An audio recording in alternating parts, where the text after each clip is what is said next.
So first, we need to recognize the anger within our mind, acknowledge how it harms both ourselves and others, and then learn to appreciate the benefits. We can say the superiority of being patient instead of angry in the face of difficulty. Okay? So we're going to learn a new response to difficulty in our life. Instead of becoming, for example, overwhelmed, discouraged, or angry, we're going to learn how to be patient and what that means. Okay? And in our modern times, patience is not really appreciated because I think it's not understood.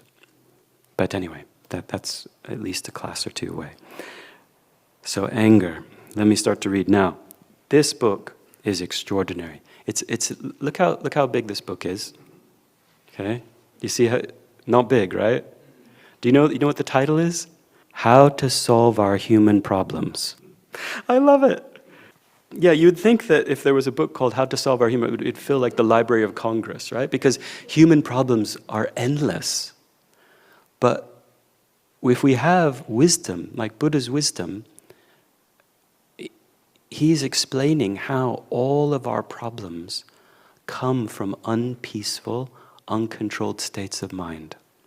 You know, one time Geshe Kelsang said, the author of this book, and many others, he said, actually, human problems are not difficult to solve. He said the problem is humans aren't listening to the advice of holy beings. You know?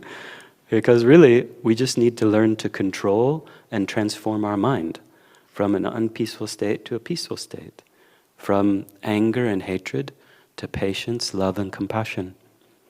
In fact, also Geshe said, if everyone were to sincerely try to cherish others, believing others' happiness and freedom are important, he said most of the world's problems would be solved in a few years. It's true, because outer peace comes from inner peace, you know.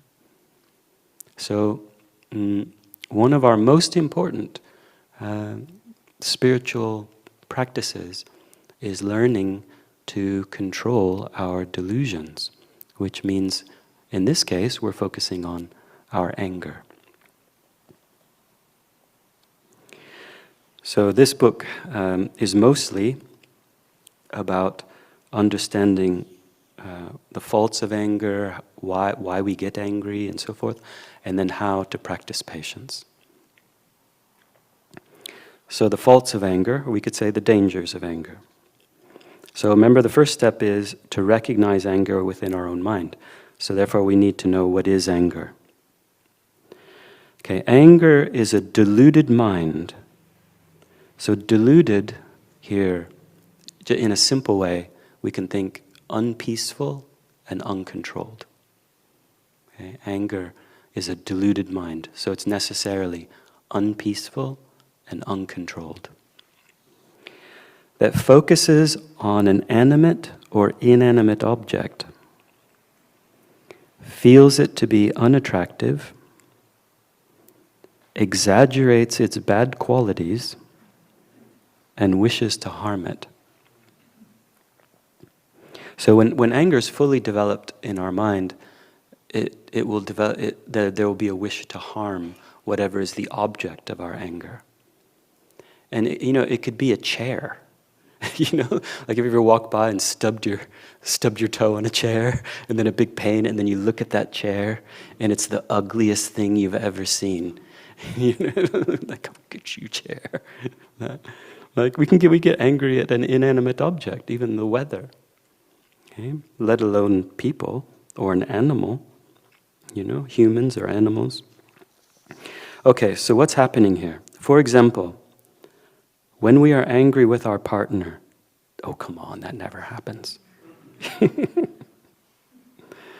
At that moment, he or she appears to us as unattractive or unpleasant, which is very interesting because, generally partners are together because they find each other attractive. But when anger arises, we don't perceive that person as attractive. They look very unpleasant to us at that time.